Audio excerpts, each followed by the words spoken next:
Started. Hey, don't hurt me. What's going on? Live and all vastness of the sense. Do I look better like that? Nah, I look like a nerd. All right. But I hate my black shirt underneath. Doesn't match. But I'm really not matching anyways. Um, welcome in, welcome in. My name's Mr. Richard. Welcome to the Rich Get Richard.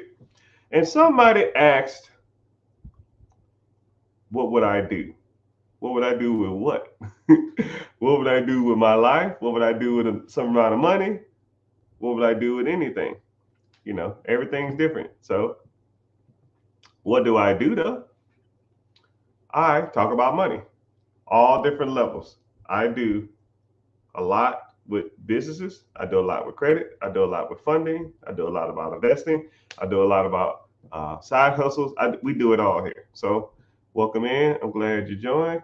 I'm glad you're here. If you have any questions, I'm gonna do. I rarely do this, so welcome. What we're gonna do is we're gonna do rapid fire questions, preguntas. Right? Every question that get asked will get devoted 1 minute of my time. Right? You rarely, if ever, get a chance to reach out and ask a multimillionaire your situation and how to get something done. So, this is what we're going to do, and this is how we're going to do it. If you're watching from any social media platform, Facebook, YouTube, Twitter, Twitch, TikTok, Instagram, wherever you're watching, um, click the link. Join me on YouTube because I see those questions faster and they're easier to process. But you don't have to. If you want to ask the questions where you are, that's totally fine. But if you're on TikTok, just make sure you're tapping the screen and liking and ask the questions. And I'm gonna try to get through them as fast as I can. But I like doing rapid fire questions because it strengthens my ability to come up with answers on the fly. So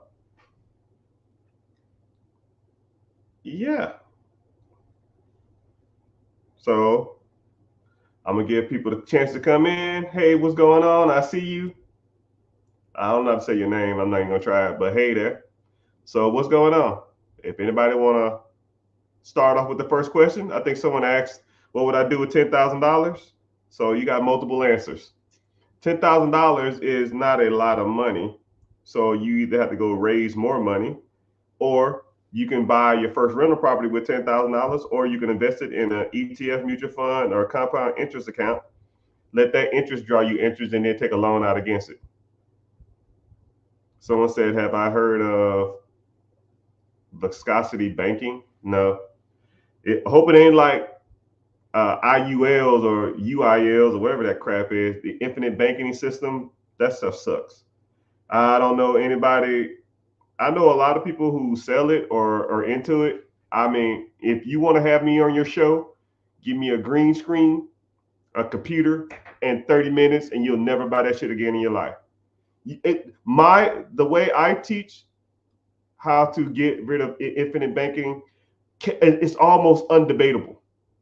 I can take, I would take the number one person in the world who talks about infinite banking or um, UILs or IUL systems. I would take any of them. Give me the person who created that system, and they sit me down, and they can talk for 15, 20 minutes uninterrupted, and I'm gonna just sit there, biting my tongue. And then I'm like, "You finished? Are you done? Cool. I got you." That shit sucks. Here we go. Somebody actually was debating me on, I need to upload the video. This was like 3 days ago. And they debated me for like 15, 20 minutes. And I said, "You done?" And I debunked the whole fucking system. That's just horrible. Never, ever, right? But I don't know anything about that other banking system, man. Maybe I'm just old fashioned, right? I like good old fashioned ETF, stocks, bonds, mutual funds, good old fashioned real estate where people have to live, and good old fashioned businesses that service a need. Call me simple, call it simplistic in nature. It's about as simple as it gets. But no, if you want to chime in and tell me about it, and I'm also an advocate of learning. I'll also go look it up too. Excuse me. All right. If you had good credit, say, good credit is subjective, but we'll say over 700. What's a good business credit card would you apply for? So one thing that's cool about me is I own a funding company. So what I would do is I would go to my funding manager and I would say, hey, I want to go out and get as much business funding as possible, because you can do it yourself or you can have a professional do it. If you do it yourself, you might get $10,000, $5,000, $12,000 or something like that, and you don't have to pay a fee for that because you did it yourself. But now let's say you take a professional like me and my team, and we go out there and we do credit stacking or hybrid credit lending and stuff like that, and now we go out there and get you $100,000 worth of line of credit. 150,000. Hell, the most I've ever got for one person was $455,000 worth of credit. So you can do it yourself, but why reinvent the wheel? Why are you doing something that has already been proven? It's like, yo, I'm gonna go out here and build a car from scratch. Okay, you can go build a car from scratch, or you can just go pay somebody to build a car for you. I mean, but it's cheaper. Yeah, you can spend a year in your damn garage. How much cheaper is it? Once you talk about progression in your business and progression in your financial journey, sometimes you can't even put a price on it. If somebody told me, hey man, I'll give you $100,000 worth of funding, but it's going to cost me $5 grand, $6 grand, $8 grand, or whatever the hell it is, I give you $100,000, or you can go do it yourself and get $5,000, $10,000 and don't pay anything. What would you want? $100,000 with a fee or $10,000 with no fee? You know how many businesses I can buy with that $100,000? You know how many pieces of property I can buy with that? Once you start buying, let's say if you get $100,000 and then $100,000, you buy 10 houses with $10,000 down. Okay, every house is making you $500 a month in rent. 5 houses, $500 a month, 10 houses. That's $5,000 a month. You have to pay $6,000, a $5,000 fee. That's 1 month of rent. That's 1 month of rent rolls. I love this expression. Your nickel, saving a nickel is holding up you making $1. You're worried about the wrong fees, right? If I get a fee to make money, I don't care what the fee costs. You know what I mean? Say if you borrow money, and just like I was arguing with somebody in the chat one day, or the comment, it was like, you don't know what you're talking about. You should always pay attention to the interest rates. I said, man, them interest rates. Do you know what you're talking about? So I'll even break that down.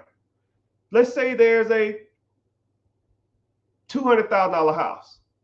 Let's say the interest rate is 5%, meaning my mortgage is, I don't know, $1,500. Let's say it's renting out for $4,000 a month.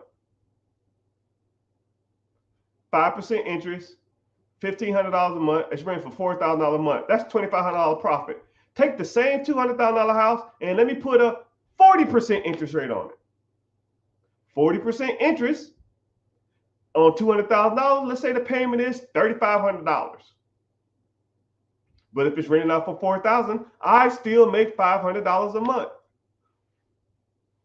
This ain't rocket science, people. This is 7th grade math. Why would I, if the interest rate is 40% or 5% or 10%, as long as the asset I'm buying makes enough money to cover the debt, I don't care what the interest is. I don't care. So, anyways, let's get started. Let's keep going. Good question so far, though, yo. Good question so far, yo. Let's get to go. All right, so let's see. Preguntas, questions. I ain't getting no questions. What's the best way to buy your first rental other than 25% down? Okay, so in my mentorship, I actually brought this up. Somebody said, I want to get into real estate, but I don't have any money. I said, okay, cool. Here's 5 different ways you can do it. There's multiple ways you can do rental properties with no money down. Multiple. I mean, comically a lot. But you almost have to learn about real estate first before you learn about getting the best deals or getting owner financing. You know what I mean? Like I just gave an analogy a while back. A guy had a $10,000 Volkswagen, but let's say somebody down the street was selling the same Volkswagen, the same year, the same color, but his is worth 10,000, but someone's selling the same one, similar one for $50,000. If you think that a $50,000 Volkswagen that should be selling for $10,000 is a deal, then you need to learn how to evaluate cars better. It's the same thing with real estate. Once you understand how real estate works and know the ins and outs of houses, know the best markets, know the different strategies, know the different rent rates, know the different evaluation techniques, know how to negotiate with sellers, then you can talk about owner financing. You're trying to negotiate how to get 20-inch chrome rims and you ain't even got a car yet. You know, there's multiple ways on how to do that, right? I'll even give you one off the top of my head. I'm feeling generous, right? Let's just say you have a sign on the side. You put a sign out saying, looking for houses to sell. Okay, boop. We'll buy your house, no money down. People are going to call you, and there's many techniques you can use, but I'll give you one example of a good technique. They'll say, hey, I have a house for sale. It's worth $200,000 and I owe $200,000. Okay. I'll take over your house. Why are you selling it? I'm moving out the country. I don't want to deal with it no more. You owe 200. It's worth 200. How much you need to move? I need about $2,000. Okay. You'll break even on this house. I'll make your mortgage. I'll pay your mortgage for the next 5 years, and then I'll refinance you out of it. And I'll give you $2,000 down to buy this property. Because $2,000 is the money you're going to use to move. Now, a $200,000 house at 20% down is 40 grand.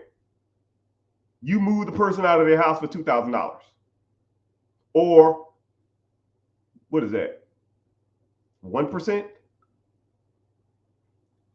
I'll wait.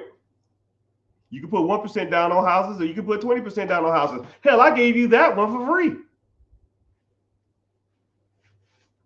And then let's say you sold it to someone else. Hey man, I got a house for sale.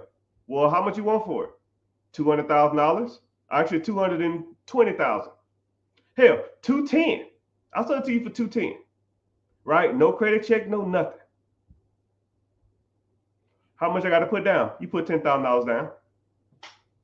Right? So now you recoup your $2,000. Now you up $8,000, and when they send you the monthly payment, you pay the mortgage. You up $8,000. All you doing is paying robbing Peter to pay Paul. Oh my fucking goodness. That's really smart, Mr. Richard. Now I can do that shit all day. I got 25 other techniques. I just gave you that one off the top of my head. And that's super simple. That's comically not even impressive. But that's the type of stuff you learn.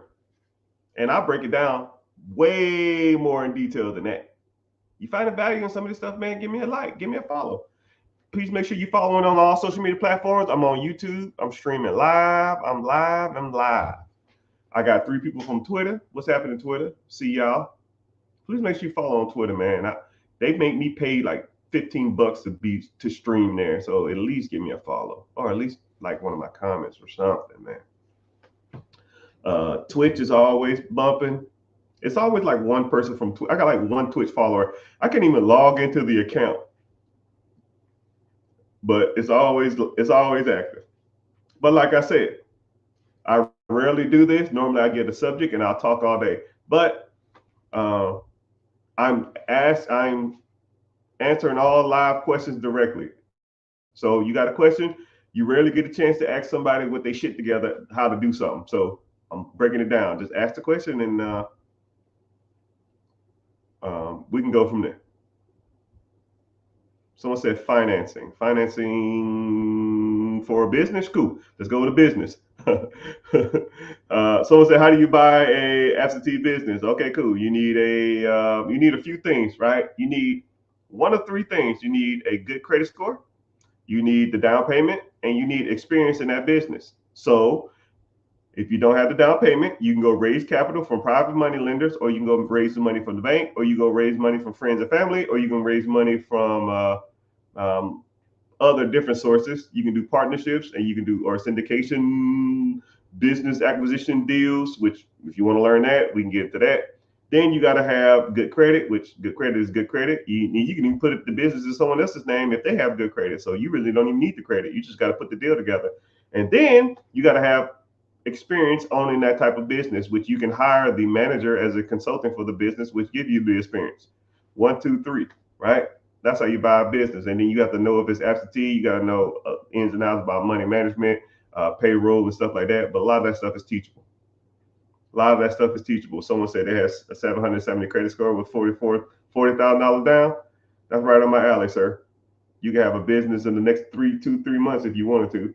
So, you interested? Click the link in the bio. Join the free class. It's coming up here soon, and we can go from there. But thank y'all for being here. Thank y'all for engaging. So a sub rent the house. Essentially, a sub. You talking about like a sub 2 deal? Yes, no, maybe so. I don't know what that means. Maybe you're talking about a sub 2. That's if you wanted to do a no down payment. But like I said, I like real estate is my bread and butter. I'm great at business acquisitions, but I got started with nothing buying real estate, buying the hood houses, buying the crackhead houses, fire damage, repos, tax liens, tax deeds, lease options, sub 2, wholesale, bird dog. I mean, there's countless ways to buy money in real estate, buy houses in real estate. And you'll be surprised once you kind of get good at buying real estate, you'll almost get to the point where you're not even putting no money down. And people will find you to give you their deals. They're like, yo, I heard you buy the houses. Yep. What you got for me? And you can go from there. Someone said I need my credit fixed. All right, I got you. That's why we're here. So I have a credit repair business, and what we do is we'll focus on removing all the negative stuff on your account. So late payments, charge off, repossessions, judgments, bankruptcies, freaking baby mama payments. So we knock out all those stuff right there. And then what I'll do is I'll help you get, I'll teach you how to apply for certain lines of credit or credit cards that don't pull hard inquiries. And that don't pull hard inquiries, that report to your credit every month and boost your credit score. And then we try to help you get a stronger credit profile, because credit profile and your credit score is like two different things. It's almost like, I'm trying to think, it's like your eyeballs and your brain, I guess, right? Your eyeballs look, you see with your eyeballs, but your brain processes the information. You can't have no eyeballs and then try to process information with your eyes. If you don't have a brain, I don't care how strong your eyesight is, it's not going to do anything, right? So you need credit profile and you need your credit score, which is, they work together, right? A lot of people think that, I've seen people with strong credit profiles with weak credit scores. Now people have seen people with strong credit scores with a weak credit profile. So I think you need a combination of both. Well, actually, you do need a combination of both. I'll meet people who think their credit is good, but their credit is weak. They have a weak credit profile. They'll have like one credit card and it's like a gas card for like $100, but their credit score is 750. And they're like, yo, my credit's 750. What can we do? I was like, yo, your credit is weak. It has a high score, but it's weak as hell. And I've met people with $100,000 worth of personal credit cards, and they have a 650, which If they start paying down their credit card debt, that should be damn near 845 or something like that. So there's a lot of times that people just don't know how that credit process works. So that's some of the things that you should learn, or that's some of the things that I teach you. But if you're interested in credit repair, like I said, click the link in the bio, join the free class, and if you want your credit repair, and it's automated too, which was kind of crazy because an individual actually earlier messaged me and said, "Yo, I sent you all my stuff to do my credit. What's next?" I said, "What do you mean, what's next? Like, you're done. Like, I do the rest." And he was like, what does that mean? Like, I don't have to send off letters. I don't have to fill nothing out. I don't have to give you my. I said, no. This is automated credit repair. You don't do shit. It's you give me your information, you pay, and you sit down and relax and don't do nothing dumb for the next 6 months. And as long as you don't do that, we're good. But a lot of times, some people have hiccups. Sometimes people have slip ups. I had one guy that did a credit consolidation, but the last month of the consolidation, he didn't pay like 3 creditors, and that was 3 late payments on his stuff. We knocked out, 15 late payments, but then he got 3 more late payments right as soon as the month was over, and I was just like, "Come on, dog, you're killing me." So stuff like that happens, but it is what it is. You really can't be mad at the system. You just take the good with the bad. Now my objective is to get that crap off his credit now. So that's why we learn. That's why we talk about that type of stuff. But yes, like I said, welcome in everybody. Thank you for coming in. Tap the screen. If you're on TikTok, tap the screen and tap the screen and give me some likes. If you're following from YouTube, if you want to sub, you can. It's Twitter in the house. Damn, there's a lot of people on Twitter. Click. Make sure you're following at least. Instagram is bumping like always. And we got some people on Twitch too. Somebody said, "Am I from Texas?" I want to ask y'all a question. I try to mask my. Thank you for the gifts, whoever too. I try to mask, and I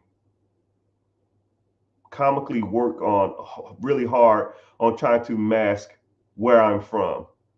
Right? If you had to guess based on the accent or the way I enunciate or sound out words, if you can just kind of guess where you think I'm from.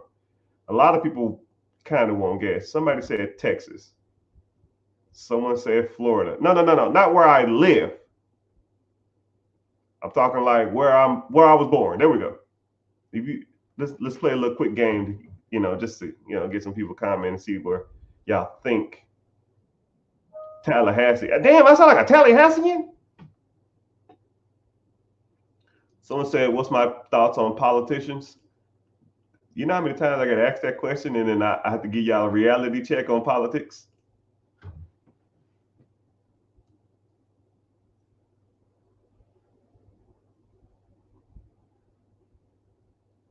Detroit. Someone said no. Florida, Georgia. Do people from Florida have an accent? Someone said I got a question. Ask it again. The comments are going too fast. I couldn't read it. But Tallahassee, Florida, no. I grew up in Georgia, and I live in Florida now, but no. Do you fix credit if you from Texas? Yeah, I don't give a damn what state you in. You can be from the United States in another country. I don't care. If you have 3 credit bureaus, which they're really not credit bureaus, but that's another story. Someone said I'm from Harlem. No way. Someone said am I East Coast or West Coast? Neither. Someone said Alabama knows how to party. Alabama, dog? You can't hear my vernacular? You can't hear my enunciation of words? Does this sound like Alabama education? Good night. I'm almost offended. Almost. But I don't get offended a lot, so I don't really care. Oklahoma knows how to party. I grew up in North Texas, though, when I was in the military. It ain't Texas. Y'all ain't gonna get it. Y'all ain't gonna get it. When do you stream and how often?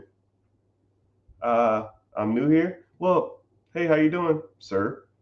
Someone said Vancouver. You from Vancouver or am I from Vancouver? I ain't from no damn. I ain't no Canadian.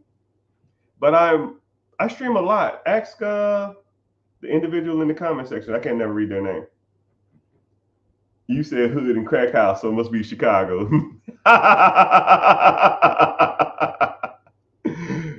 Hell no. I'm scared of Chicago. Kansas? Nah. Typically, when people have like no accent, or they give like Midwest vibes. But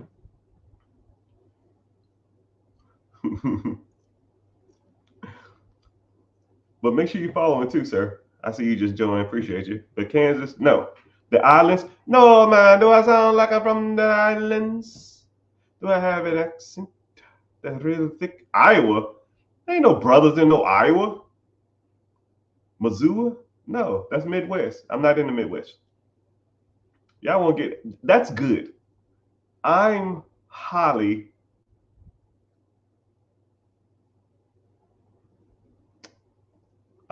pleased with my ability to speak. If you cannot guess where you think I'm from, because I actually met a guy from the same city I grew up in, and his accent was thick. It literally sounded like somebody from that area, from that region. Savannah? No, Savannah, Georgia. Yeah, I grew up in Atlanta though. I went to high school in Atlanta. I stayed there from 15 to about 24 till I went off to the military. Good guess though. Savannah, they got a lot of southern. They got southern draws though. Baltimore, that's Baltimore. No, that ain't it. I watched the YouTube live on both pages. Yeah, I can see you on both pages. I don't know how you're doing that, but it's all good. Is it echoey? But anyways, I'll go ahead and give you the answer, and then I'll just we'll move on. I was born in Louisiana, and I grew up in Tennessee. There's your answer. And then I moved to Atlanta. But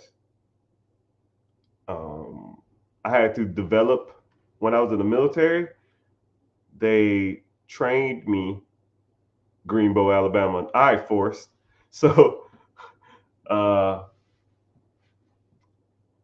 when I was in the military, I had to go learn how to properly speak, which I didn't even know that was like a thing. And I get into this classroom and like you can hear all these different accents, and then like you start learning how to convey a message a little properly.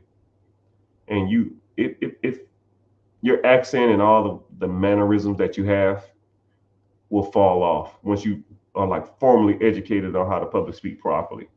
I almost recommend everybody in this community, everybody in here, to either go join like a Toastmasters, or go to like a public speaking class or something like that.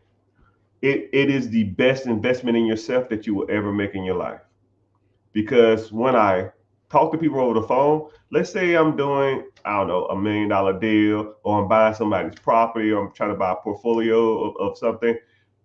Once you are on the phone with an individual and they have no clue like who you are as a person, you start to notice that people look at you, or they don't judge.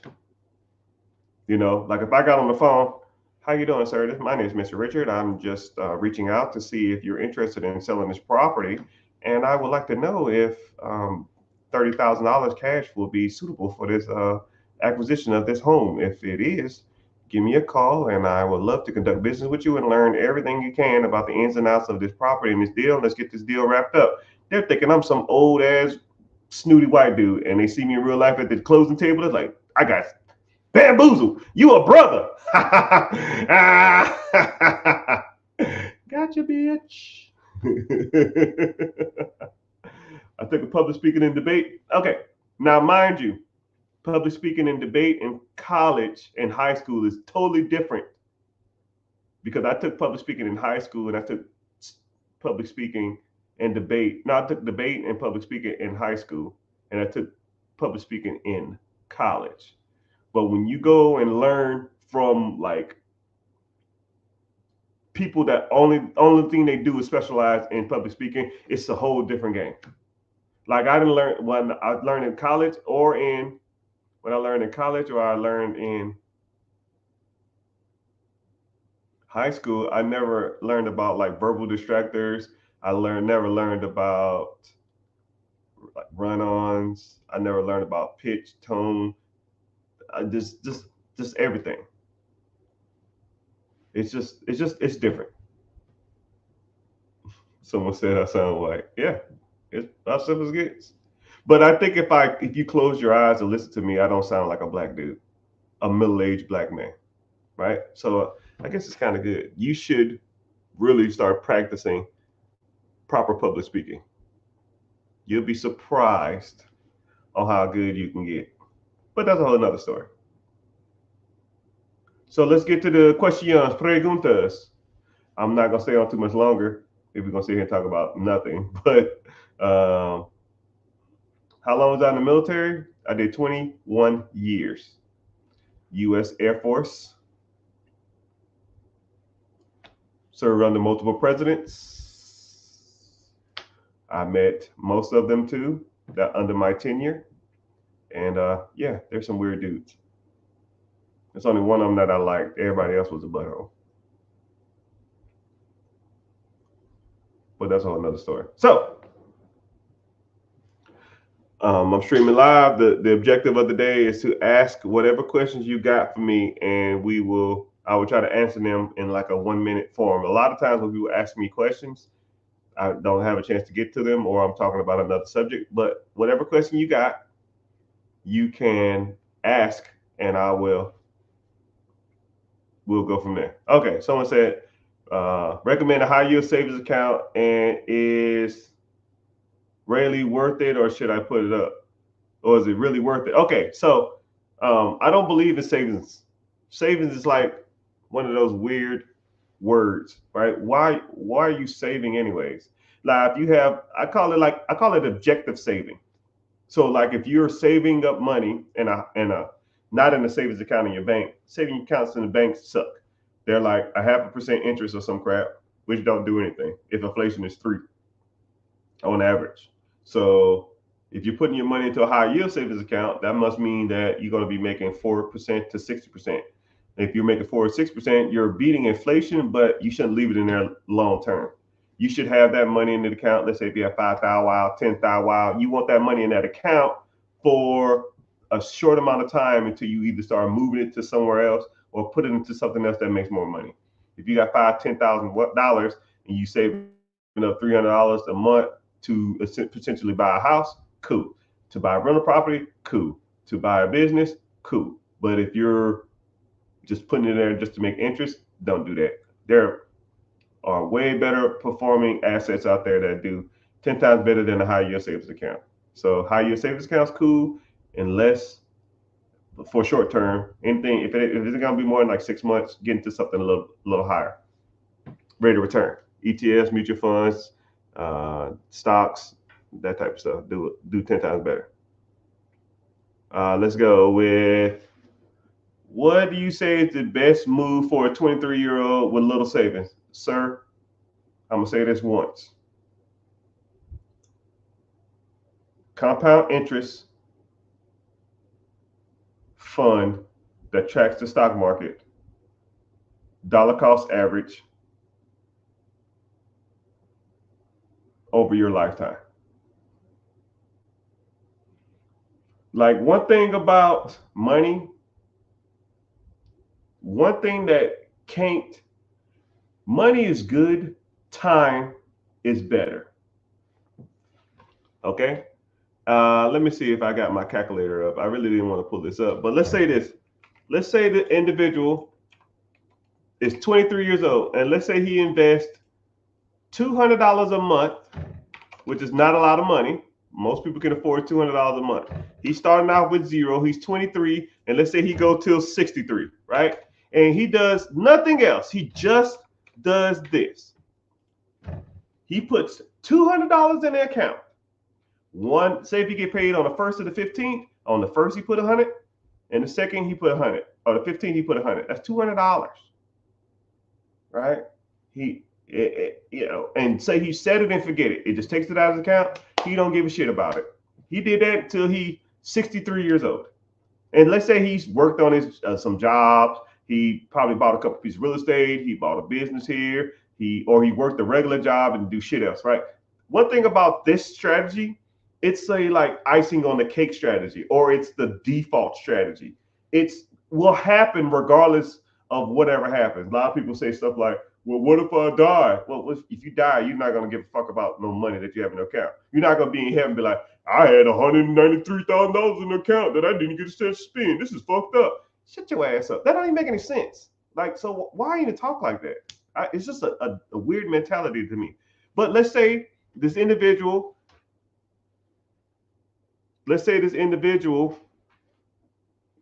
from 23 to 63 set up an account, put $100 in the account on the 1st and $100 in the account on the 15th. That individual, if you did something that tracked the S&P 500, will have something in the range of about $1.1 million.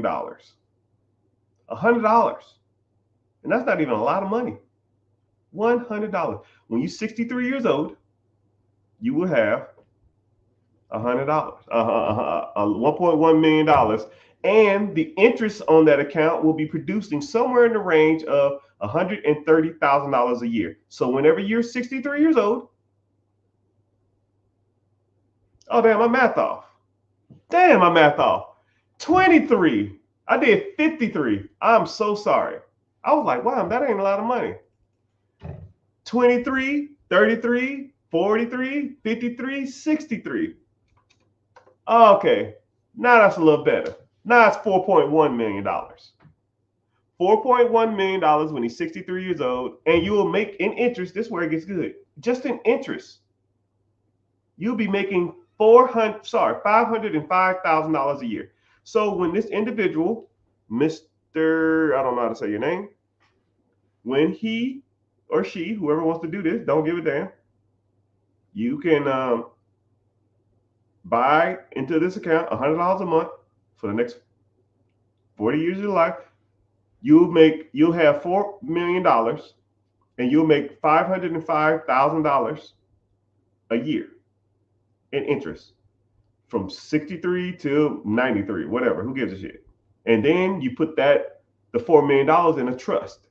You roll the trust over to your kids and your kids' kids and your kids' kids, right? They don't touch the trust, but they get a check for $505,000 a year every year for the rest of their lives. Now, who can't afford $200 a month? Who can afford a $100 paycheck? Most people can. You just got to set it up. That's why I say time is almost more valuable than money, because you can't get your time back. You 45, 55, 65, you can't even do that strategy. You're not even in the ballpark. You got to work on some other stuff, but you still should be investing in stuff like this. You might got to invest a little more to try to catch up, but these strategies are easy to do, easily implemented. Anybody in my community, I almost make them do it. And I'll say, how much you put in this month? Oh, it's on automatic. It's $250 every month. Deal. Because that's how we do it. Someone asked about XRP. I try not to talk about crypto a lot because people on here try to like rip people off with my name saying I'm a crypto expert or some shit, which I'm never going to DM you and ask you about some damn crypto. But there's only a handful of cryptos that I do like. XRP, Ripple, kind of the same thing. Bitcoin, Cardano, Ethereum. And they're all long-term investments. I'm not in here trying to like, oh man, I got this one weird ass crypto. I'm trying to ride it up and sell it. I'm trying to do stop loss and shots, pools, calls, ride the tail, drive the dragon down, stop loss, short sale. Dude, fuck all that. I don't got time for that. That's just a loser game anyways. You're a damn go broke gambling, right? If I wanted to sports bet, I'll bet on my Atlanta Falcons losing every damn week. Hell, I know that's a guaranteed win because we suck. Carolina just as bad. Put your money on that. You want to gamble on something? Gamble on them. Somebody said, "What's up? What's happening, Holmes? How you doing? How you mammy doing?"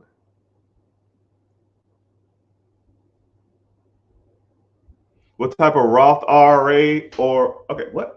Huh? Somebody said, "What type of account? Roth IRA? Oh, what type of account? Comma Roth IRA or buy SPY directly?" So you can. So this is where I kind of like. I'm not gonna say draw the line. I don't tell people what to buy.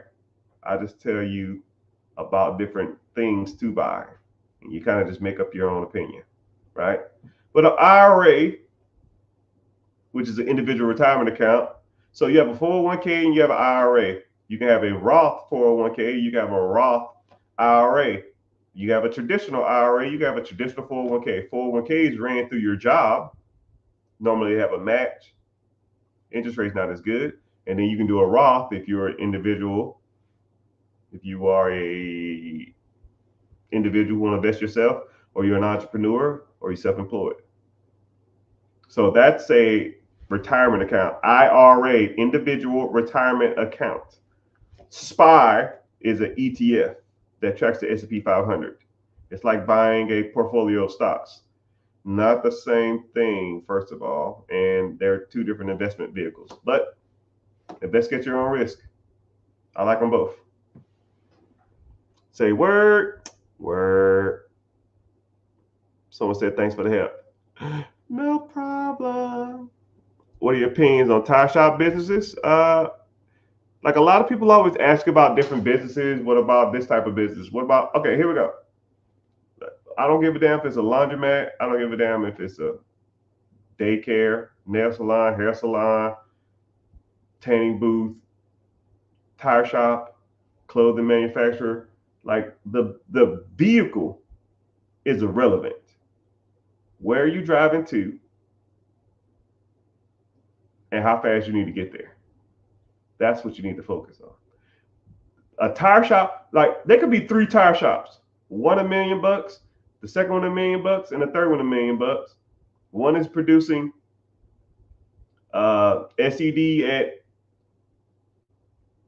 14%, 25%, 33%.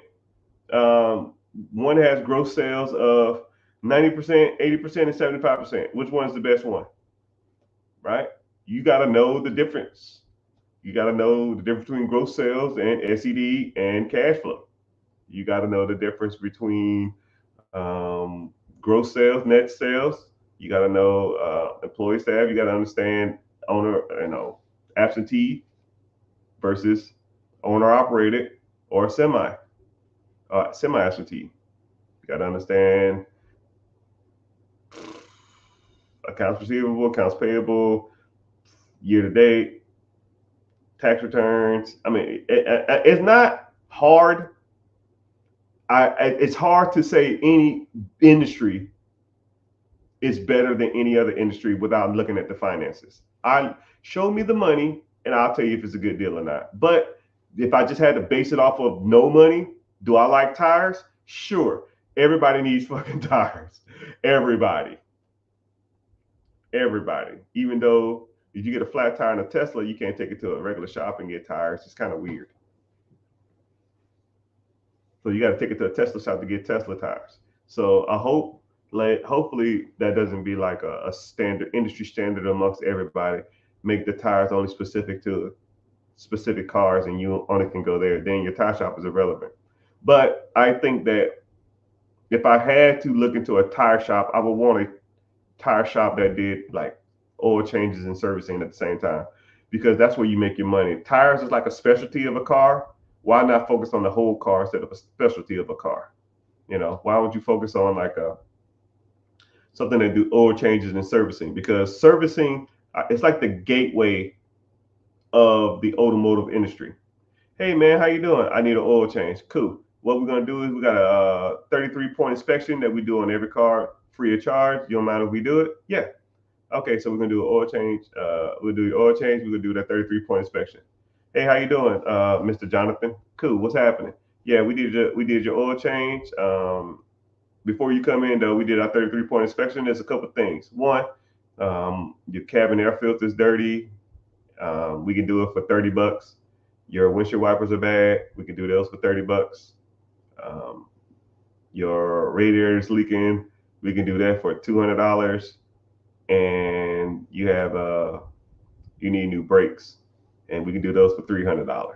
And they'll be like, let's do the brakes, and the radiator's cracked. I need to do that too. So it'd be $500. It'd be $550 with the oil change. Okay, that'll work. And you do your windshield wipers and your cabin air filter yourself. Okay then. All right, that'll work. Give us another couple hours, and then it'll be ready. So now you went in there for a 30, 40, 30, 30, 40, $50 oil change, and now you're walking out of there with $550 damn dollars. It's a gateway, right? But if you just do tires, hey man, your tires bad, your brakes suck, and your damn car leaking, and it smells weird, and your windshield wipers don't work, but we can't fix on the shit because all we fix is tires. That's why you learn from professionals like me, because I talk about shit like that.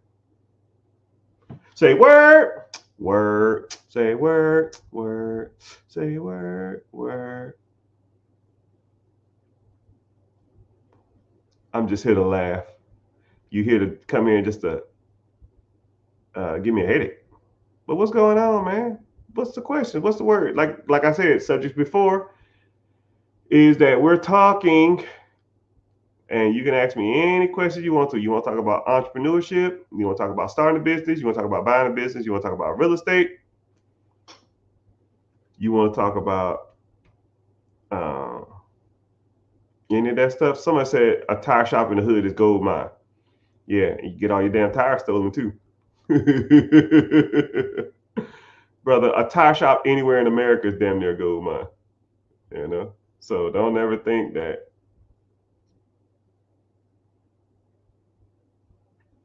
Don't ever think that you can't make money anywhere. And besides, would you want your business to be in the hood? Look, put it in perspective. Someone said a tire shop in the hood makes money. Okay, there's two businesses for sale, and we all have these in our town. We have the good side of town, and we have the bad side of town, right? And we've all been driving and been like, "Where the hell am I? How the hell I get here?" Would you want a business if you had the choice?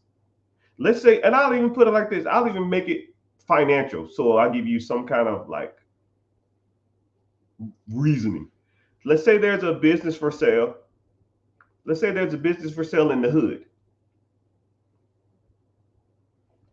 Let's say there's a business for sale in the hood, and it's for sale for $600,000. But the business in the hood makes $300,000 cash to you. But then there's a tire shop that's not in the hood. It's like in the best neighborhood. You got nice cars. It's clean outside. It's not in a lot of traffic area. I mean, it's just immaculate. The staff is well dressed. It doesn't smell weird. I mean, it ain't random cars and cigarettes and pit bulls and all kind of random shit around there. And that business makes you $200,000. Now, really think about it. If there's a tire shop that's in the hood that's doing $300,000 cash flow to you, and then there's a tire shop that's not in the hood that's doing $200,000, like which one would you want? I want to ask y'all that, right? I'm almost more so curious to see what would you want? Would you want the house? Would you want the one in the hood that makes more money? Or would you want the nicer one that's not in the hood? You know? Some people say hood. Some people say hood money is good money. Some people say they want quality, not quantity. You know? And there's other things that come along with the hood houses too, right? You have probably break-ins, people stealing, employees probably not as good. There's pros and cons, right? You're gonna have $100,000 problems every year, right? Is the problems worth that? Someone said, "Can I apply for funding to do Section 8 housing with a 560 credit score?" Welcome, sir or ma'am. I don't know you from a can of paint, but you need a reality check, right? You probably went over to some of these other guys on social media that's talking about Section 8 homes and they need to, do all this other kind of stuff. But I'm here to tell you, my good sir, learning from me and learning from my team, we will teach you how to buy properties with no money down. And I'll teach you the best way to do Section 8, right? And Section 8 ain't the know-all, be-all way to do real estate. There's 20 damn different ways to buy houses. Section 8 is just one. And Section 8 is almost like not even, it's comically not even like that great of a program, right? And then it really depends on the state you want to invest in. Section 8, some states aren't even Section 8 friendly. So if you want to invest in your own state and Section 8 friendly, in a non-Section 8 friendly state, then Section 8 is not even a program that you won't even get involved in. But you got to learn this type of stuff, my guy. Then second of all, 560 credit score is not nothing. You can't do nothing with that. You can buy a primary home with a 580, right? You can get low-level credit cards at like a 550 to 560. So you need work, my friend. You need what I call in one of my business structure, the works. That means we got to work on your credit. We got to work on your credit profile. If you got a 560 credit score, more than likely you have charge-offs, late payments, you got some collections, maybe you ain't got a repossession, maybe a repossession. You don't have a bankruptcy because bankruptcies will shoot your credit up more. And then the credit cards you do have, they're probably high utilization. No, you don't have high utilization. You have a lot of charge-off. No. Let me take that back. You have high utilization, a couple collections, and a charge-off. Maybe not a repossession and a bankruptcy. No bankruptcy. If you had a bankruptcy, your score would be higher. If you had repossession, your score would be lower. You have charge-offs and high utilization on your credit. Stop me when I'm lying. Stop me when I'm lying. See if he comments. But you need the works. One, you need to fix your credit. Then you also need to learn how to buy properties with no money down and do some creative financing deals, because those deals can come to you if you know what you are doing. Okay. So my friend, if you want to get started, click the link in the bio and join the free class. It's Wednesday at 9 p.m. EST. I'll see you there. Use your same username because I'm gonna be looking for you. If I don't see you, I'm gonna be disappointed, because you see individuals running around. You see people running around talking about Section 8 making all this damn money, but my good sir, my good friend, you ain't even in the ballpark. You need some work, right?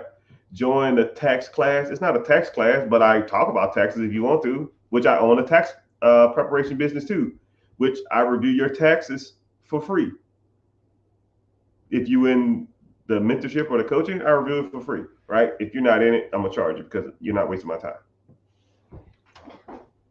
Someone said, which one do I recommend? Which one I recommend what? A tax class or a Section 8 class? I don't know what that means. Someone asked a question about Chase. Re-ask it. I didn't see it. If y'all could see what I see, I'm literally looking at 5 different screens with chats doing this.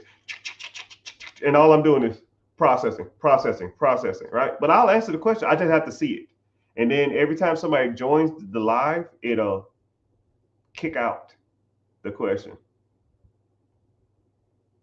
Oh, come to the class on Wednesday.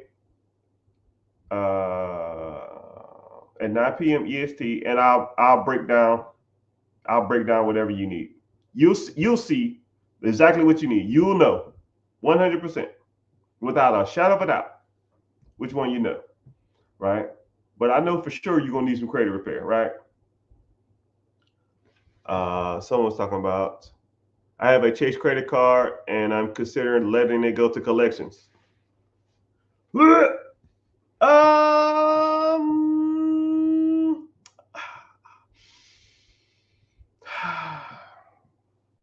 I don't want to tell you how to finesse the system. I really don't. I'll tell you like this. Here's what's going to happen if you do pay it. Air Force in the house. Yes, sir. You need to ask that. I'm going to get to you. I see your Air Force question. Thank you. Are you still in? I did 21 years in that hellhole. So let me think. So there's two things going to happen. It's like you have a Chase card. Let's say the Chase card is 10,000, right? You don't want to pay it. This is what's going to happen.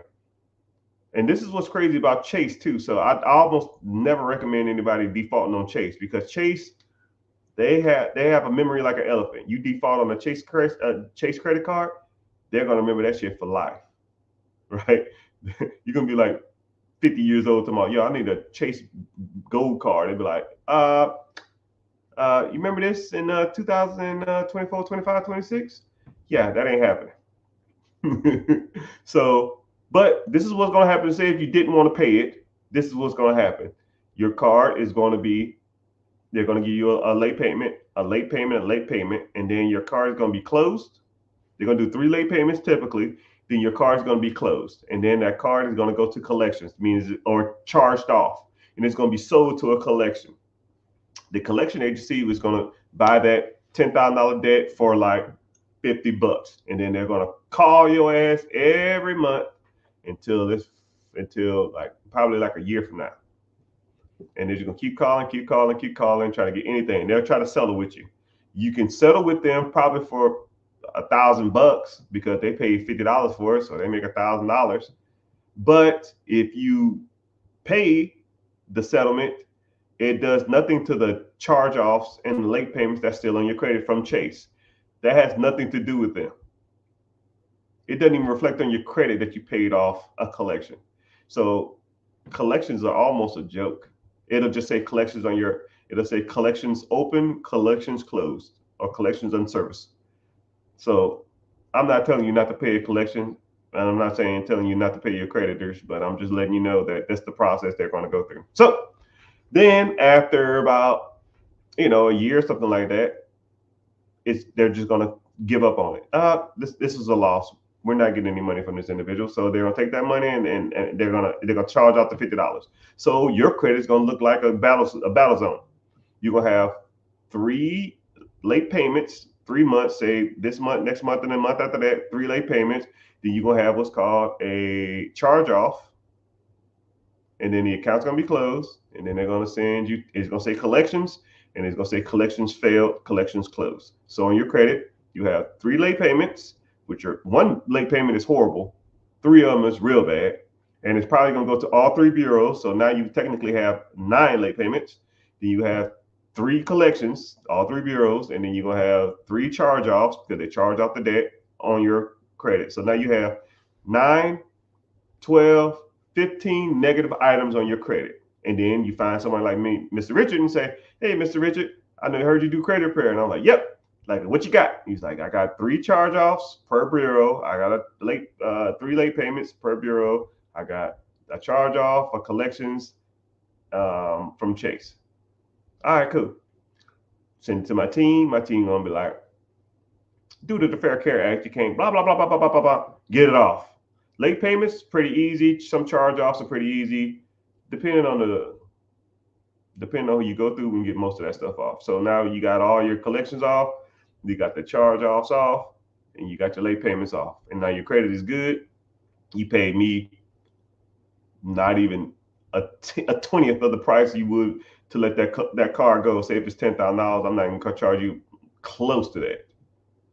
So you got rid of it, but it's 2 years later, And now if you ever try to go to Chase again, they're gonna laugh at you in your damn face and say, "Yo, bro, we're not stupid. Just because it don't show on your credit doesn't mean that you didn't screw us over $10,000 3-4 years ago, 2 years ago."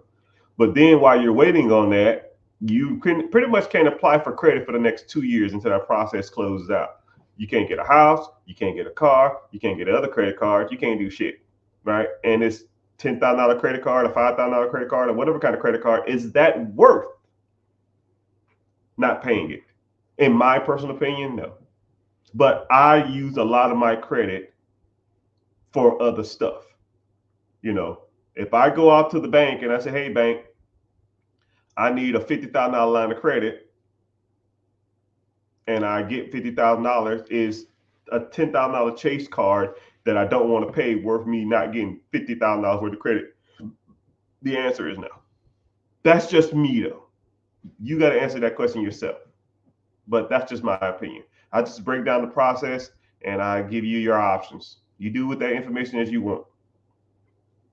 Say word. You know, when I say say word, yeah, I have to put word in the comment section. All right. I don't know if y'all know that. All right. Just letting you know. Let's try it again. Say word. It's called a verbal distractor, but I'm reiterating the fact that I said something. Y'all just say word behind it. All right, word. I see you. I see your Instagram. Say word. All right. Somebody said they're Air Force, 28 years old, safety. Sorry to hear that. I was a 2 Alpha mechanic.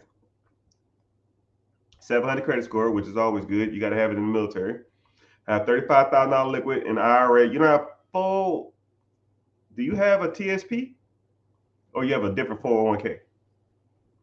Then I will, brother, if I was you, click the link in the bio, join the free class, because I love working with veterans and I love working with especially people in the Air Force, because I started in the Air Force with no money and I built that to $1 million a year empire. I just retired not even a year ago, right? Now I'm on the seven figures a year. And I did it all while I was in the Air Force, right? Using TSP loans, FAFSA, and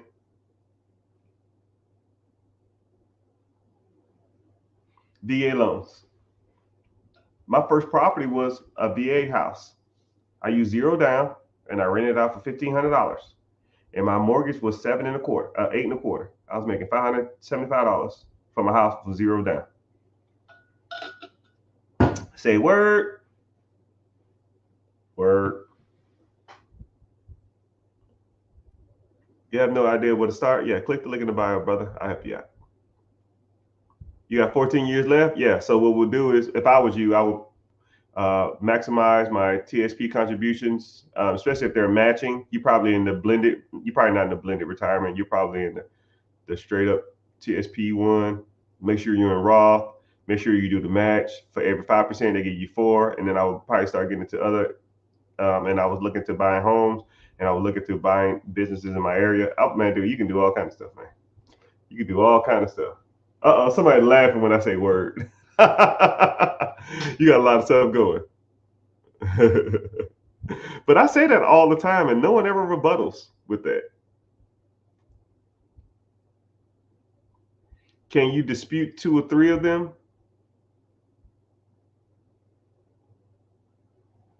Yeah, you can dispute all the bureaus if you want. It's on you. Let me get to some questions preguntas. Yeah, someone said buy a house in every place you move to. Yeah, which you can do. Or what you can do is Google your state limitation on VA loans. Generally, is about $800,000. So let's say you live in North Carolina. I don't freaking know. You live in North Carolina. You look for houses in like the $150,000 to $200,000 range, and then you live in it for like a year and a half, and then you move into another house for like $200,000, and you just keep moving different houses.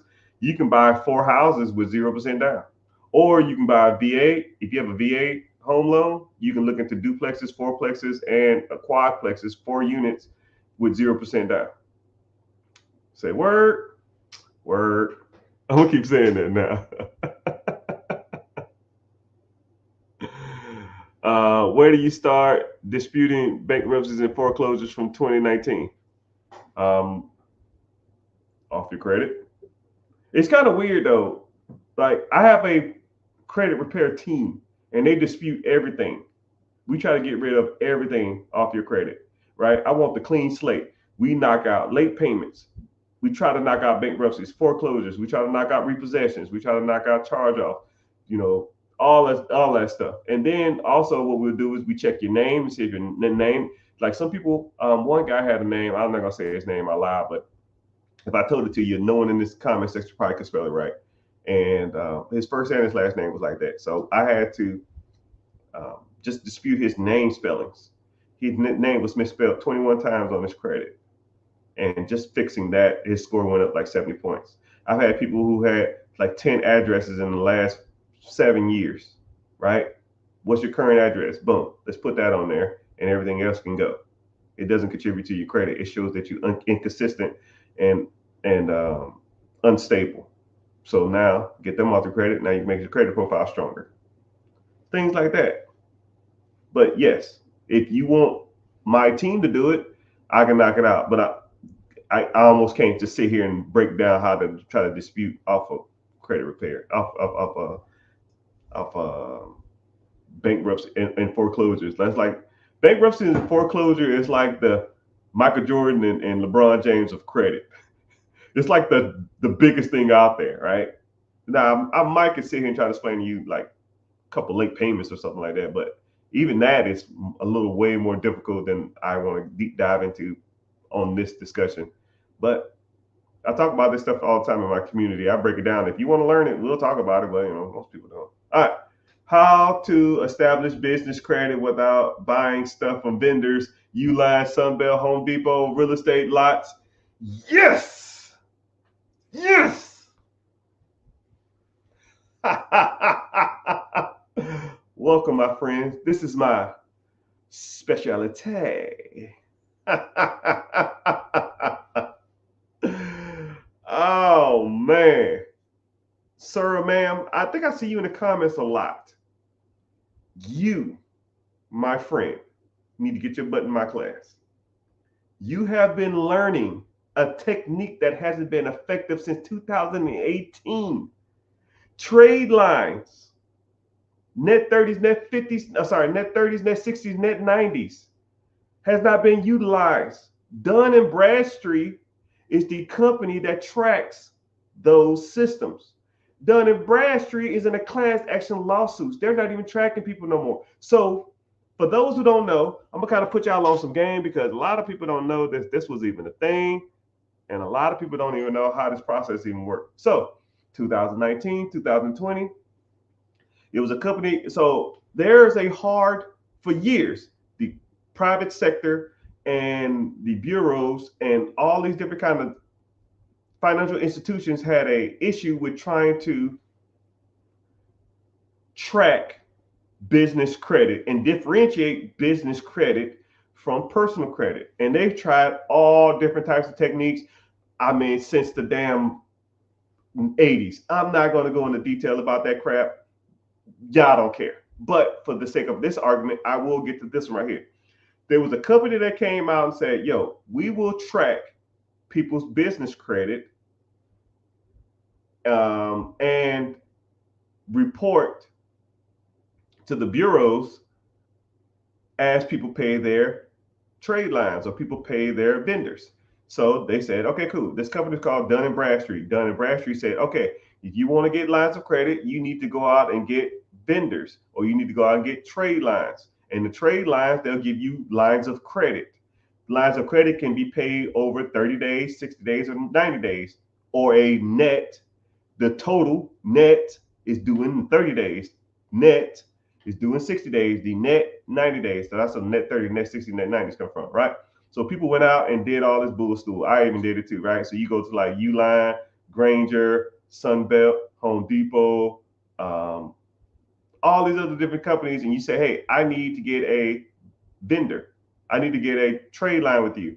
Okay, for your account to be active or activated, you need to spend a certain amount of money a month. Sometimes it was $100, sometimes it was $500, sometimes it was $250. Who fucking knows, right? And what you do is you spend $100 at Home Depot, $100 at Uline, $100 at Granger, $100 at whatever Sunbelt, and then they'll report to your account, right? And then the accounts was supposed to go get tracked at Dun and Bradstreet, but Dun and Bradstreet wasn't tracking. So people were spending. I know, and then what happened is they said, no, okay. It's hard for us to track these accounts because there's not enough. So you need to have. I remember one time Dun and Bradstreet said you need to have like 10 trade lines for us to track it effectively on your credit. So people went out and got 10 accounts. So you had to get 10 accounts and pay $100 a month. That's $1,000 a month. And then Uline, the only thing that sold that was worth a damn is toilet paper. So you get cases of toilet paper. And Home Depot, you go there and buy some tools or some random crap just to get a trade line. But I figured out the Home Depot stuff. I'll just buy gift cards. But, right, that's a whole nother story. So then you do all this crap. And then Dun and Bradstreet, people were saying, yo, man, my Dun and Bradstreet score wasn't even showing up. I can't go out and go get lines of credit. I can't do nothing with this. So now Dun and Bradstreet wasn't even reporting to the bureau. So they weren't even tracking it. Someone said, I got mad cases of toilet paper. Yeah. That lets you know that I know what I'm talking about. If you got toilet paper through Uline, that lets you know I already did it. I was there. But that system was flawed. They got sued, they closed down, and Dun and Bradstreet's pretty much not even a thing no more. So let's reel it back in. People still need business credit. But there's no neutral system to track business credit. So what the banks and the financial institutions came up with, they said is, if you can secure lines of credit in your personal name, we will honor them in your business name. Meaning, if you get business credit, if you apply for business credit, but you secure it or guarantee it with your personal name, we will only show up in our ledger and it will not reflect on your personal credit cards. It won't show up on your personal credit. Meaning, it's the Wild Wild West. You can go out and get multiple lines of credit with multiple banks as much as you want, and it doesn't show up on your personal credit. And just like I said, I knew what I was talking about with the Granger thing. Yeah. Multiple millions of dollars worth of credit, people. Millions of dollars worth of credit. I got stacks of credit cards. Stacks of them, right?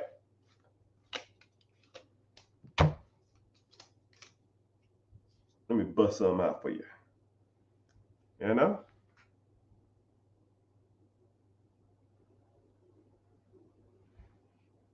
And this one is unlimited.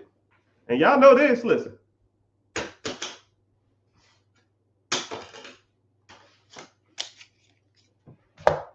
You know, when you hear that noise, you know that's the big money. All right. So, moral of the story is, hey man, you keep hopping from platform to platform. You're like a damn gymnast. It's all good.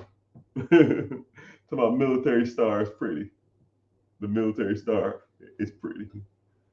You better pay your damn bill. Miss Chase. But anyways, how do I get into your credit program? Click the link in the bio. If you're on YouTube, it's probably gonna be a little harder. You might gotta go to Instagram or Facebook or Twitter or TikTok or Twitch. Just click the link in the bio or go to therichgetrichard.com and you can go from there.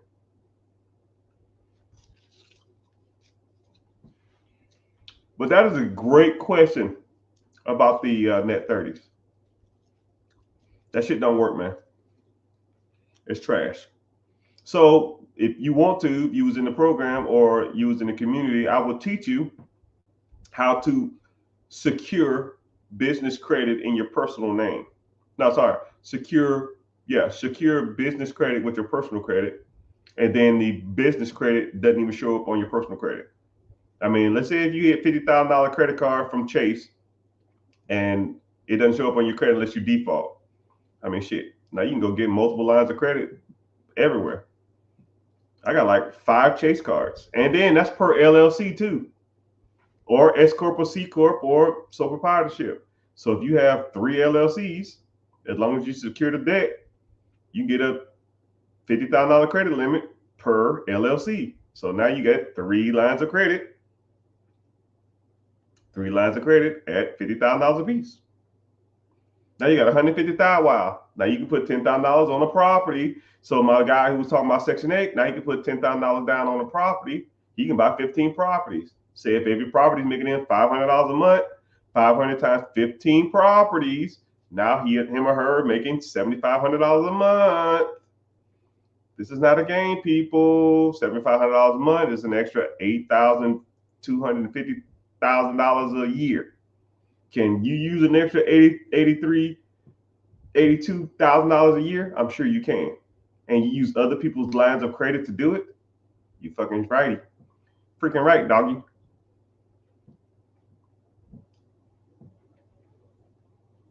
You have to be about something if I lasted 21 years. I did 12 years.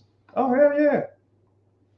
I like the vets. Appreciate you. You get disability? I got a person on my team that can help you get disability too if you are a veteran. I don't know what your disability rating is if you don't got it, but my team can reach out to the place you apply for the VA. Oh, you get 100%? Hell yeah. Yeah, you good then. You don't need that portion. Someone said, which marketing channel has the highest rate of returns? Which marketing channel? That's like saying, what's the best burger? My kids will say McDonald's. I don't know. It just depends, right? If you know how to evaluate a business, you'll know. If I sat you down for more than an hour and broke it down, you'll be like, wow, this makes sense. And then you won't ask questions like that. You'll know what makes sense and what doesn't. Sometimes some things are so good to be true, it's generally not. I pay no taxes and I pay no taxes. Yeah. But digital marketing is pretty good. Digital marketing, I mean, there's no upfront cost if you know what you're doing.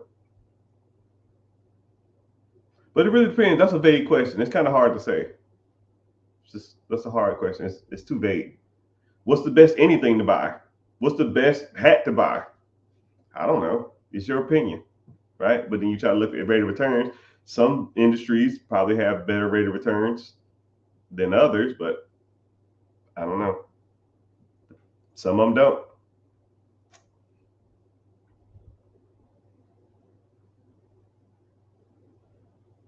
I paid at least 4 people to clean my credit, and none of them did anything productive and took my money. Well, sorry to hear that, sir. Well, this is my thing, right? First of all, let's be like this is one of my mottos. Between my businesses and my real estate, I'm well over 6 figures a month. If I charged you, I don't know, $100 or something to repair your credit, your $100 is not worth my headache. If I can't do it, then I don't want your money. You know what I mean? Like, hey man, I can't do nothing with this. Here you go. And then we're gonna get some good credit questions. But if I can't do nothing with your stuff, I will let you know. But you have to do everything on your part, I say. Okay? So, I mean, credit is not that hard of a thing. Once you understand credit, once you understand what it makes up of it, once you understand the ins and outs of credit, it's pretty simple. It's almost like a dog, right? When you walk in the house, your dog runs to you and they act super excited. They follow you around the house. You say treat, you give them a treat. You say sit, they say sit. When another person walks in the house, They bark like they're damn going insane. It's pretty predictable. You just got to know what to do. As soon as I look at your credit for 15 seconds, I can already tell what you need to do right? And I'm gonna tell you what you need to do. Now, if you don't do what I tell you to do, you can't be mad at me. But I'm gonna do everything on my part. First of all, you need to get. I'm gonna tell you straight up. As soon as I meet you, I'm gonna say, yo, your credit utilization is high, right? Not debt to income ratio, your credit utilization. Two different things. Credit utilization, debt to income has to do with like buying a house and sometimes buying a car. Debt to income ratio is credit utilization is how much credit, what's your credit limit, and how much have you used? Meaning that if you have $10,000 worth of credit cards, you need to be at 30% minimum. It ranges from 50, 30, 9%. I just say 10% to make it easier. So if you have $10,000 worth of credit cards, you need to be below 10,000 to have the maximum score. If I look at your credit and it says you got $10,000 worth of credit and they're maxed out $10,000, first thing I'm gonna say is, yo, bro, you gotta get this boot. You gotta get your credit card down. You gotta get your credit card down. You need a side hustle. You need a side business. You need to cut the fat. You need to put some more money in, work some overtime. I don't give a damn. But I'll teach you different ways to do that. You need to get your utilization down. Then we're going to focus on the negative shit. Late payments, charge off, bankruptcies, repossessions. We're going to focus on baby mama payment, judgments, liens, all that kind of crap like that. Hard inquiries.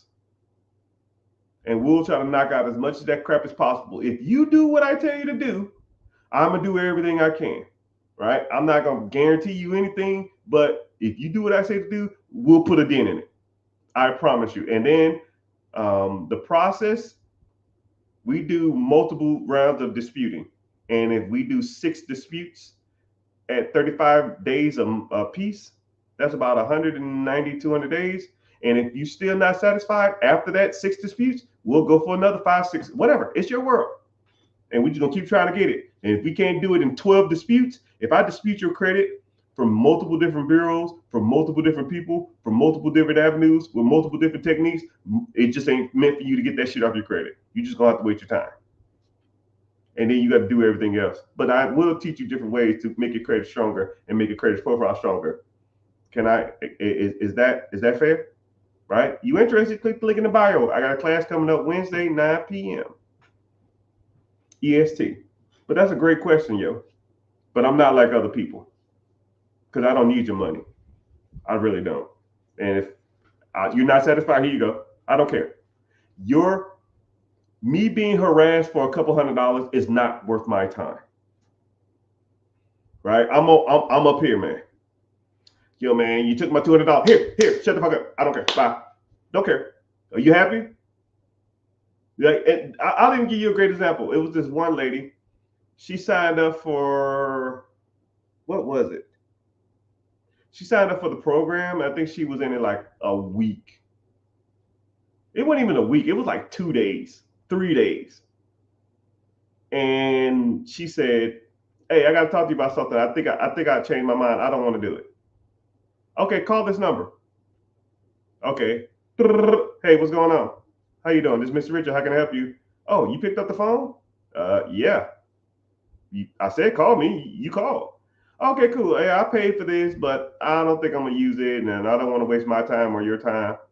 And I just want to know what the process is from here. What's your name? Linda Jones. Cool. Looking at your account now. It'll be in your account. Here's your refund, and it'll be in your account in 3 to 5 business days. Anything else? No, that's it. Yeah. That easy? Yeah. Oh, I thought I was going to get on the phone and kick and scream. And no, I'm not that guy. I don't care. $200, click buy. You have a good day. I'm not going to force you to want to change your life. I'm not going to hold you down and make you learn something you don't want to learn. We're not in 3rd grade. I'm not your damn daddy. I don't got time for it. If you want to learn, let's learn. If you don't want to learn, see you later. But now I'm not going to be like, you've been in the program for 10 months or 15 months or something like, yo, I changed my mind. No, I don't work like that. right? I do have stipulations on that type of stuff, but I am straightforward. I'm a lot of people say I'm personable, so I don't it's not worth my time. I'm not going to sit over here and argue over a couple $100, right? And then I'm looking at my account and I just did a real estate deal that made me, I don't know, $85,000, and you talking about $200. Bye, click, hit, bye. Anything else? We good? Bye. Later. Have a good one. I'm not going to beg you to change your life. You got to want to do that yourself. And I'll just say the same thing. Whenever you change your mind and you're ready to move forward, I'll be here. And they say the same thing. Yeah, it's just not a good time for me now, but I'll be back. Yeah, right. See you. Never see him or hear from him again. But hey, he said, I have charge-offs and closed accounts. Bro, they can get that off. But there are some creditors that are a little harder than others. That one is they're not as bad. But make sure you're liking, make sure you're following people.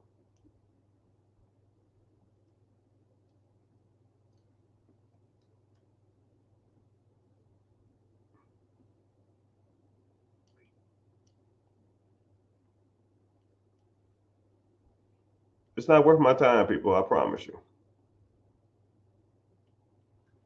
And I'm pretty personable too, man. Someone keep tagging my name. Who keep tagging me? Is there like a troll in here? If you see somebody's name in here that ain't me, just block them.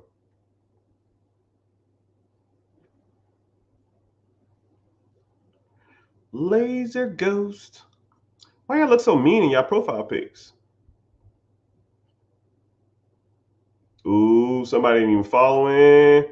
Ooh, I'm about to block somebody. Ooh. But yeah, I'll take a couple more questions, then I gotta go. All right. So if you wanna, real quick, we can talk about credit. We can talk about business funding. We can talk about personal credit. We talk about business credit. We can talk about real estate, buying investment properties, commercial properties, investment properties. You talk about if you want to get into sub 2, section 8, wholesaling, bird dogging. Oh man, we talk about all that type of stuff. We talk about it all. We talk about buying businesses. We talk about expanding your businesses, getting funding for your businesses, growing your businesses, marketing for your businesses, all types of stuff. Everything in there. Yeah. Okay. So also too, real quick, someone said it's a whole bunch of fake profiles. Yo, I'm not gonna message you talking about some crypto or some crazy crap like that. That's not me. Just block them. Just click on the page. If they don't have hundreds of thousands of followers, just block them. It ain't me. Right? Or on the profiles I don't have a lot of followers, I'll be verified on it. Right? Just for that simple reason. Right? I pay money just so y'all don't get ripped off. That lets you know what kind of person you're dealing with. Only reason I verify so y'all don't get ripped off, because if you don't see a verification check, it ain't me on most platforms. Oh, that's so nasty. But thank everybody for being here. Twitter is bumping. Hell yeah, man. Damn. YouTube, I see you. Well, went off now. Well, some people just left, but it's all good. Someone keep tagging me. Keep in mind, they have no picture on their profile. Yeah, I don't know who that is, man. But yeah, it ain't me. But yeah, go ahead and get some questions. Preguntas. Let me see what questions y'all got. Yeah, that ain't me.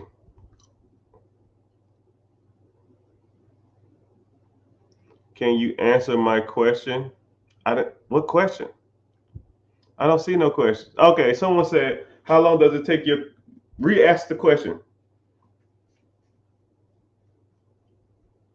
Yeah, the class, links in the bio in the class. Click the link in the bio and join the free class. Where should I start investing? Yes. Next question.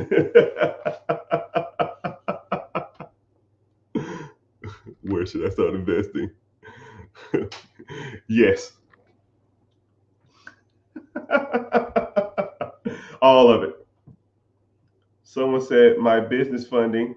You can get business funding with a 695. So if you have someone said, how long would it take me to get my credit score from a 550 to the 700s? So everybody credit is different. And sometimes, what's crazy is, I'll answer this question first because this question is easier.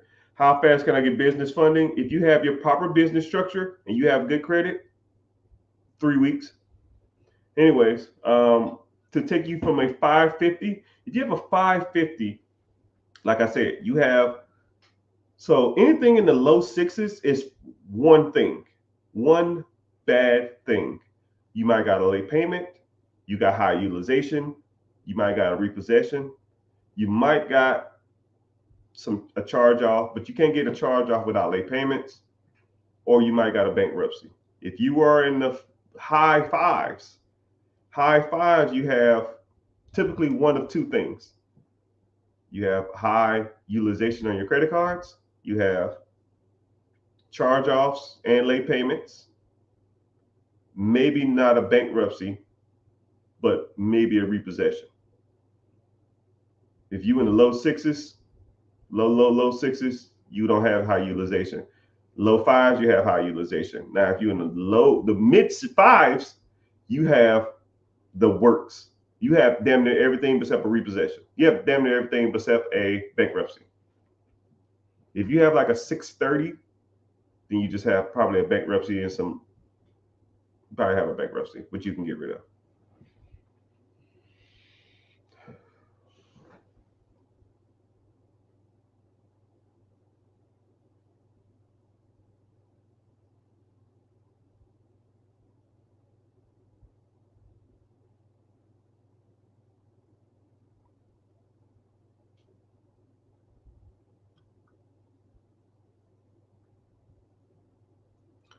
Okay, yeah. So to take your score from a 550, it just depends. It depends on how messed up your credit is. 550, you got a lot of wrong.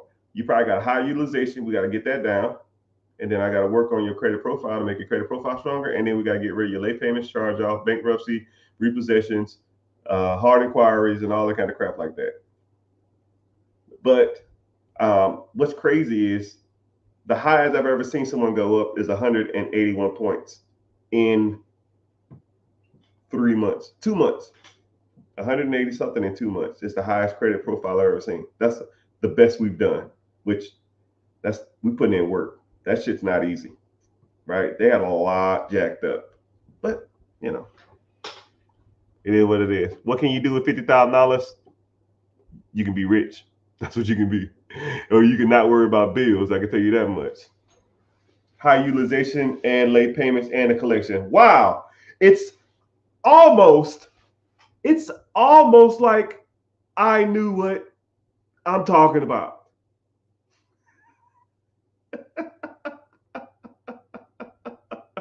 It's almost like I know what I'm doing when it comes to credit. God dang. I literally said that if you're in the 500s, you have a combination of the three: high utilization, late payments, and the collections. I literally said that. You might even got you might even have hard inquiries too. Is a 6? Say word, word. He gave me a cheers. You're right. You gave me a cheers. I know what I'm talking about, man. I ain't out here messing around. Somebody said I'm 60% disabled, which my disabled guy can help you get a higher disability rate. And then also too, I have 100. I'm going for 100. I can do it for you if you want me to. You have a 680 credit score going back to school. What do you think? What do you do? If you're going to school, I mean, if you want, if you're a veteran and you go into school, they're gonna pay you to go to school. You get your BAH, right? Register at the school or register your home address as somewhere that's have a high BHH rate. You get pretty much paid to sit on your ass. With the disability, if you get retirement, you don't have to do anything. That's what I would do if that's the case. Or I'll be trying to work on a business and or real estate at the same time while doing all those at the same time. But hey, what do I know? What's happening, sir? I see you. See you join in. I just bought a Camaro. Making the payments around $750 a month. Oh my goodness.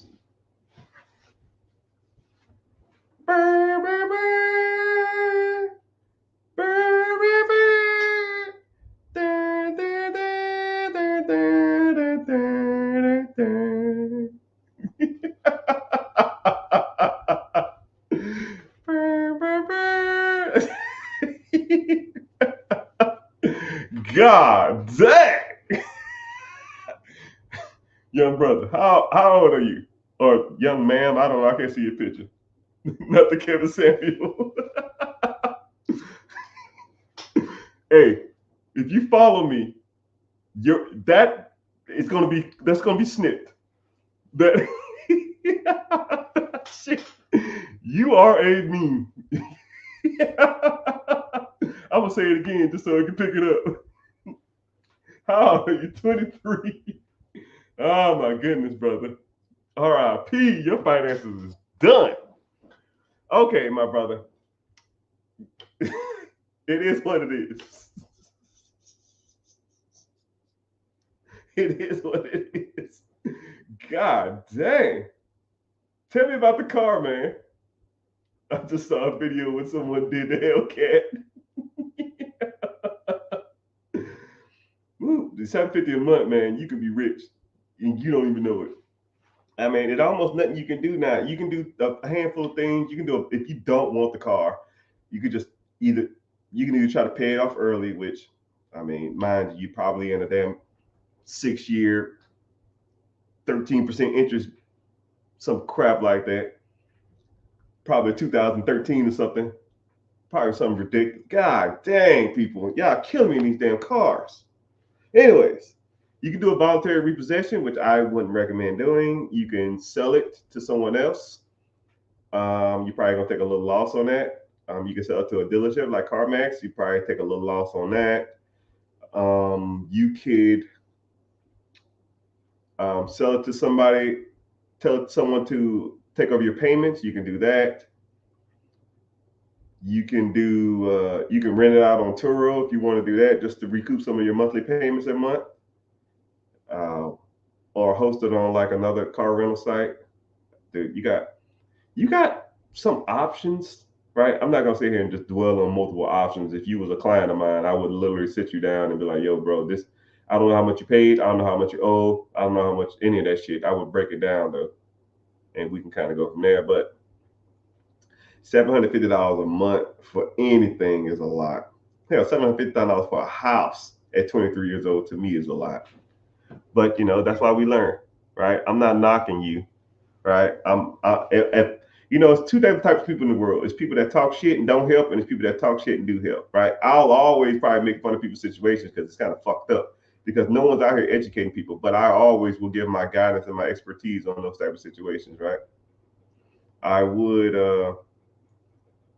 if you don't want the car no more, I would try to get from under it, right? You might got to take an L, but the L that you're losing on is, get something that's a little more manageable. Maybe a 4 or 5 year old Honda that's $250 a month. Your car insurance will be cheaper, or even when your income tax come in, get something for like $3,000, $4,000, $5,000, and just pay it cash, and then ride that bitch for the next 3-4 years, and then stack up the $750 that you would have spent on another car. Or even sell it to like a family member, or just get someone to take over your payments, right? Or rent it out and take that money. It is what it is.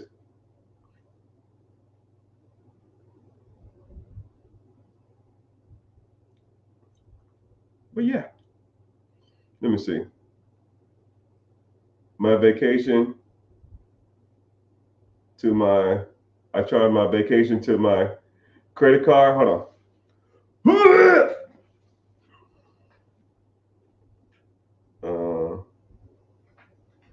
If I don't pay the bill in full when it's due, it will lower my credit score. No, credit score is contingent upon credit utilization. So take out how many credit cards you have, the maximum amount total. So if you have one credit card that's 2,000, you got another credit card that's 3,000, you got another credit card that's 5,000, that's 10,000. You take the total amount usage, and you have the total amounts that you have in utilization. So let's say one card has 500, another card has 1,000, another card has another 500. That's 2,000. So 10,000 out of your 2,000, that's 20%. Anything under 30%, your score is decent. Anything under 10%, your score is going to be maxed out on credit utilization. So the easiest way to think of it is, you can go to Credit Karma, click one of your scores, stroll down to utilization amount, and I'll give you your percentage. If it's anything below 30, you decent. Anything below 10, you're good. Anything over 30, your score is going to fall. You can click on it and it'll break down your scores contingent upon how much you have utilization wise. I know a lot of people don't like Credit Karma, but Credit Karma is probably one of the more accurate ones, not on your scores. Credit Karma sells your information to bureaus, and they sell your information to credit card companies, and they say your credit score is higher, so they can sell you a plan. So that's how they make their money. But no problem. But yeah, someone said, he said thanks for helping, but yeah, that $750 a month is a monster. I don't know how you even think about doing that. Say if it's fairly newer, you're 23 years old, you can be paying that shit till you're 30 years old, man. Right? I'll even do the math on it for you too, sir. Let's do the math on it. You're 23 years old, and let's say you have a 6-year car payment, right? $750. And let's say you have $0. You have $0, right? I even broke it down in the thing. $0 over the next 6 years. You put $750 into an ETF or a mutual fund or index fund that's tracking the S&P 500. That's doing, heaven knows, I don't know, 12, 14, 16%. Some of these ETFs are doing 18% over the last 5 years. But let's say you do that, and then you take the $83,000, and then when you're 30 years old, then you buy your Camaro. But you take the $83,000, you put the $83,000 in the account, and you don't invest anything else. You just invest $700 for the beginning years of your life. So from 30 to 60, you don't do shit. You just take the $83,000, you sit in that account, and you leave it. You let it ride. It'd be $4.8 million. Say word. What kind of account would you suggest investing in for a first-time guy? Yeah, so this is my thing. I don't tell you what to invest in. I'll tell you how to invest in it. Okay? But if you want to break some of this stuff down, click the link in the bio and join the free class. But there's multiple platforms, Robinhood, Webull, Stash, Ameritrade, E-Trade, Fidelity. You have multiple accounts, brokerage accounts, IRAs, 401ks, mutual funds, ETFs, individual stocks. You got multiple stuff you can invest in, right? But what we break down in the class, we break down different stuff, right? Hey, this is doing 5%. This is doing 8%. This is doing 12%. This is doing 16%. It's a little more riskier, but this has been around for 15 years. This has been around for 50 years. This has been around for 12 years. And once you start breaking them stuff down number-wise and longevity-wise, stuff will start to stand out. Some things just make more sense. Say word. That's true. That's how I learn. Yeah, I got you. But I wish I'd have known you 6 months ago before you bought that damn thing. I wish you was my cousin or my brother or something. I'd have been like, yo, bro, what the hell you doing? Dude, I'm so thirsty, but I put like vegetables in my stuff and it tastes like crap. Anyways, One more question, and then I'm out. So the world is yours. Like Nas said, whose world is this? The world is yours. Social media gets mad if I'm on live for more than 2 hours. They like it, but I can't. Certain streaming platforms don't like it. Say word, word.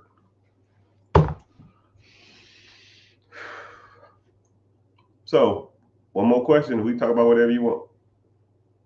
Business credit, business funding, getting your LLC business structure together, buying real estate. You want to ask me how my day was? I mean, you can ask stuff that doesn't pertain to you, man. Ask me how my day was. I do all right. Robinhood, someone said, Robinhood is the best brokerage account. That's a little subjective. They are a little subjective. Robinhood, if you really read on Robinhood, Robinhood is getting sued and they got fined by the SEC because they restricted trading. My good sir, watch a movie on Netflix called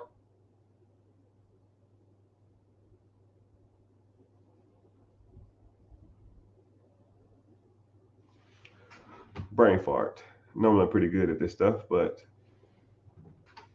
it's not funny money.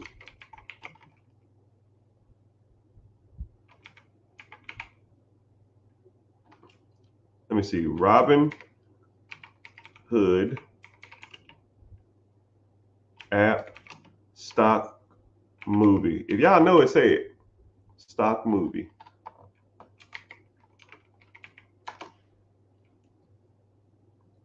Oh, Dumb Money. I thought it was funny money. There's a movie called Dumb Money. Okay? And that movie walked you through the perspective of the average traders, the multimillionaire hedge funds, and the apps like Robinhood who restricted the buying and selling of certain stocks because they didn't want their millionaire and billionaire buddies to lose a lot of their money. What is the best account to open up for the first time? Probably a brokerage account or a. But yeah, it really depends. A brokerage account, like that's what we're talking about. He says Robinhood, but you can open up the accounts, but you got to know what to invest in. And we break down all that stuff. Even though the last 3 months I've been trying to talk about investments to my class, they don't want to talk about it, even though they need that stuff. But hey, whatever. It's all gravy. But my friends, it's been real. It's been fun. It's been real fun. I'm wishing you the best. Say word. Can't say it hasn't been real because it hasn't. Appreciate y'all being here. Make sure you liking, following for whatever social media platform you're on. Let me tell you something. And also make sure you're following and when you're going out through your journeys and your destinies and going throughout the world, like start paying attention to like the world around you and the money scenarios that come up. And whenever you say, "Man, I'm not sure about this," just think there's a random strange black dude on the internet that's trying to get everybody on this money game, and that's how we learn. But I appreciate y'all for being here. TD Ameritrade, yeah, they're not bad either.